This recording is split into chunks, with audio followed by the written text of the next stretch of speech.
Monsieur le chancelier, mesdames et messieurs les secrétaires perpétuels, chers confrères, mesdames et messieurs, et naturellement chers amis.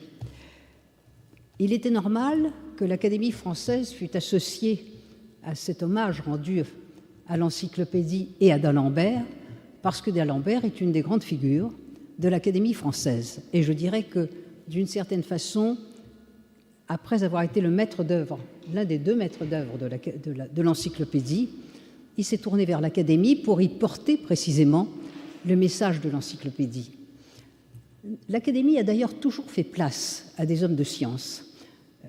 Avant même sa fondation en 1635, dans le petit groupe qui a précédé l'Académie, il y avait un sieur de Mésiriac dont Descartes disait qu'il était le seul à pouvoir comprendre sa géométrie. Ensuite, il y eut une de vos grandes figures, Fontenelle. Il y eut Buffon, entré à l'Académie un an avant d'Alembert, en 1753. Alors, pourquoi d'Alembert est-il tout d'un coup rentré à l'Académie ? Il était véritablement investi dans cette encyclopédie, mais en 1752, lorsque les 2 premiers volumes de l'encyclopédie furent mis au banc, interdits, je crois qu'il a éprouvé un profond découragement. Il me semble que c'est un peu ce qui ressort de ses réactions, et c'est à ce moment-là qu'il commence à se tourner vers l'Académie, pas de façon superficielle pour avoir un titre académique, mais parce qu'en réalité, l'Académie était le lieu du combat entre la société ecclésiastique, celle qui précisément s'opposait à l'encyclopédie, et le monde, la philosophie des Lumières. Voltaire était déjà présent à l'Académie, mais le poids de l'Église, de ce qu'on appelait d'ailleurs la Sorbonne dans son sens le plus, je dirais, qui exerce la censure, qui a exercé une censure sur l'encyclopédie, était très vif encore. À la fin du XVIIe siècle, il y a eu 24 ecclésiastiques à l'Académie sur 40 membres. Au XVIIIe siècle, grâce aux élections qui se font à la suite de Voltaire, le nombre des ecclésiastiques se restreint et on peut dire qu'il y a un vrai combat entre les philosophes des Lumières et cette académie traditionnellement assez marquée par l'Église. N'oubliez pas qu'elle a été fondée par un cardinal de l'Église romaine. Je pense que c'est un peu ce combat que, découragé par le sort des 2 premiers volumes de l'encyclopédie, d'Alembert a voulu déplacer vers l'Académie.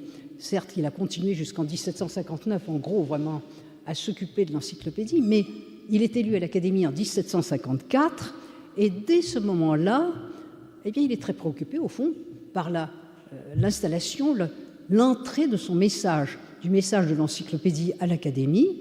Il jouera un rôle grandissant d'année en année, extrêmement important, et il comprend très bien qu'au fond, ce qu'il faut, c'est y faire rentrer des philosophes à son image.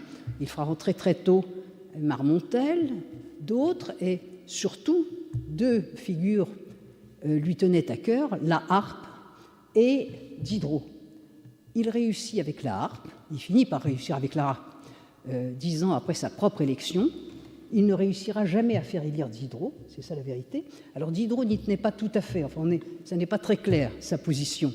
Mais en tout cas, on peut dire qu'il réussit cette percée philosophique à travers une série d'élections tout à fait mémorables, et il réussit surtout à mettre la main sur l'autorité académique.